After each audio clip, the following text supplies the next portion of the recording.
I'll say it again. Our goal is to win a gold medal. I mean, that's our goal. We're going to go out there and try to win a gold medal. Will we? I'm not sure. Ka-Express, isang eksklusibong balita mula sa kampo ng Gilas, Pilipinas.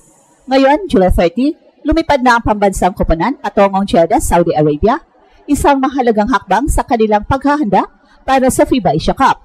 At hindi sila magpapahinga. Kinumpirma ni Coach Tim Cone na agad silang sasabak sa ensayo bukas, July 31, isang senyales ng kanilang matinding pagtutok. Ang pangunahing focus ng early practice na ito, ayon mismo kay Coach Tim, ay ang ganap na integrasyon ni Junmar Fajardo sa sistema ng koponan.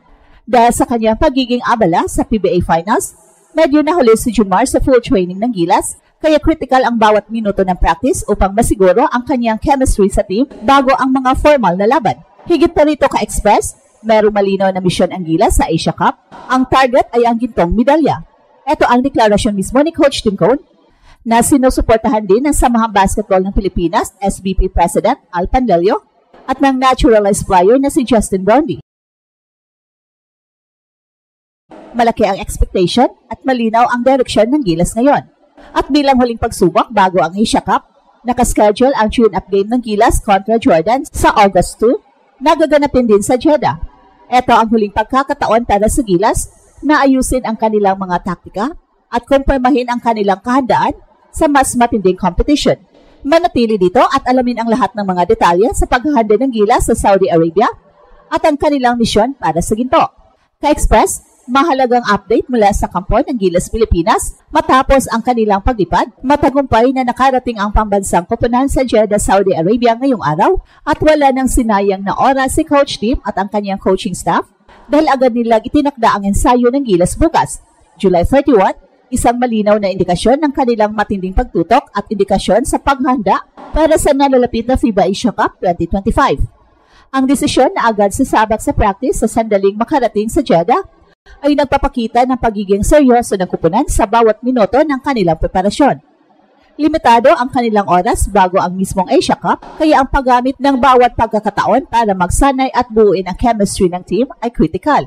Ang acclimatation sa bawat environment at time zone ay mahalaga rin, at ang maagang practice ay makakatulong upang mabilis na makapag-adjust ang mga malalaro. Isa sa mga pangunahing focus ng ensayo bukas ay ang integration ng Junmar Fajardo sa sistema ni Coach Tim. Kilala ang Kraken bilang isa sa pinakamahusay na big man sa Asia, pero ang kanyang partisipasyon sa katatapos lang na PBA Finals ay nagdulot ng limitasyon sa kanyang oras sa full training ng Gilas. At dahil dito, kinakailangan ang mabilis at epektibong pag-integrate sa kanya sa offensive at defensive scheme ng koponan. Ang kanyang presensya sa ilalim ng basket at ang kanyang abilidad sa rebounding ay magiging mahalaga para sa Gilas sa Asia Cup. Kaya ang chemistry niya sa mga guards at wingmen ay kailangan pang lalong mahasa. Siniguro ni Coach Tim na ang mga drills at session bukas ay idinisenyo upang masulit ang bawat minuto sa ensayo, particular na para kay Junmar Fajardo at ibang mga late arrivals. Layunin nitong masiguro na ang bawat manlalaro ay komportable sa kanilang mga papel at maunawaan ang taktika ng koponan sa ilalim ng pressure. Ang maagang pagdating at agarang pagsasanay ay nagpapahiwatig ng determinasyon ng Gilas na maging 100% na handa sa kanilang laban para sa Asia Cup. Ka-Express, higit pa sa agarang paghahanda sa Jeddah, meron ng malinaw at ambisyosong layunin ang Gilas Pilipinas sa FIBA Asia Cup, ang makuha ang gintong medalya. Ito ang hayagang deklarasyon ni Coach Tim na nagpapakita ng kanyang kumpiyansa at ng matinding paniniwala sa kakayahan ng ating pambansang koponan. Hindi ito basta ordinaryong pahayag, ito ay isang mataas na target na nagbibigay ng matinding motibasyon. Ang ambisyon na ito ay hindi lamang nagmumula kay Coach Tim. Kinumpirma ni SBP President Al Pandelio na ito rin ang kanilang pangunahing layunin para sa Gilas. Ang pagkakaisa ng coaching staff at ng pamunuan ng SBP ay nagtatakda ng ganitong ambisyosong target, ay nagpapakita ng isang cohesive na diskarte at isang matibay na suporta para sa mga manlalaro. Para sa SBP, ang gintong medalya sa Asia Cup ay hindi lang tagumpay sa sports, ito ay patunay ng patuloy na pag-unlad ng Philippine basketball sa rehiyon. Kasama rin sa mga naghahangad ng ginto ay ang naturalized player na si Justin Brownlee. Kilala si JB sa kanyang pusong Pinoy at ang kanyang matinding dedikasyon sa Gilas. Para sa kanya, ang pagkapanalo ng ginto ay magiging isa sa pinakamahalagang achievement sa kanyang international career.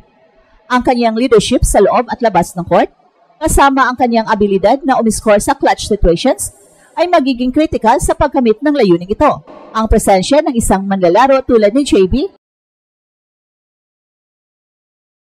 na may parehong ambisyon ay lalong nagpapalakas sa determinasyon ng Gilas. Ang pagtatakda ng gold medal bilang pangunahing layunin ay naglalagay ng pressure, pero ito rin ay nagiging isang malakas na driving force para sa Gilas. Ito ay nagtutulak sa mga manlalaro na ibigay ang kanilang buong kakayahan sa ensayo at sa mga laro. Sa harap ng mga malalakas na kalaban sa Asia, ang pagkakaroon ng ganitong matatag na mindset ay mahalaga upang malampasan ang bawat hamon. Ang ambisyong ito ay nagpapakita na ang Gilas ay hindi lang sumasabak para sumali, sila ay lumalaban para manalo at muling ibalik ang Pilipinas sa tuktok ng Asian basketball. Ka-express bilang huling paghahanda para sa FIBA Asia Cup, isang critical na laban ang nakaschedule para sa Gilas Pilipinas, ang tune-up game kontra Jordan National Team sa August 2, na gaganapin din sa Jeddah, Saudi Arabia.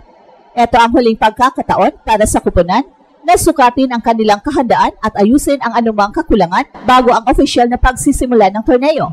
Malaki ang kahalagahan ng tune-up game na ito dahil magsisilbi itong huling litmus test para sa sistema ni Coach Team at sa chemistry ng 12-man lineup. Dito masusubok kung paano gumana ang mga bagong integrasyon sa kupunan, lalo na ang pagpasok ni Junmar Fajardo at ang iba pang tactical adjustments. Ang layunin ng Gilas sa labang ito ay hindi lang basta manalo, kundi masiguro na ang kanilang offensive plays ay maayos na maipapatupad at ang kanilang defensive scheme ay matibay laban sa isang kalidad na kalaban. Ang Jordan National Team ay kilala sa kanilang pagiging pisikal at sa pagkakaroon ng mga skilled players kabilang ang kanilang naturalized player. Magbibigay sila ng seryosong hamon sa Gilas na perpekto para masuri ang kakayahan ng pambansang kupunan na makipagsabayan sa mga malalakas na Asian teams. Dito makikita kung gaano ka-epektibo ang depensa ng Gilas laban sa pick and roll at kung paano nila kokontrolate ang rebounding battle.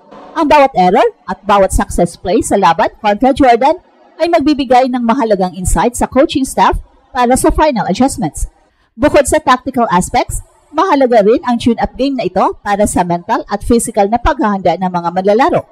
Ito ang magiging pagkakataon para masanay sila sa intensity ng international play at para maging komportable sa ilalim ng pressure. Ang resulta ng laban, bagamat hindi official, ay magbibigay ng mahalagang indikasyon ng kanilang readiness. Kung kayang gumanap ng maayos ng Gilas laban sa Jordan, ito ay magbibigay sa kanila ng momentum at kumpiyansa bago sila sumabak sa mas malalaking laban sa Asia Cup. Ang mga huling araw na ito ng paghahanda sa Jeddah ay critical sa paghubog ng Gilas na kupunan na naghahangad ng gintong medalya. At ito ang Express Info kung saan bawat kwento ginulat ang mundo. Don't forget to like and subscribe.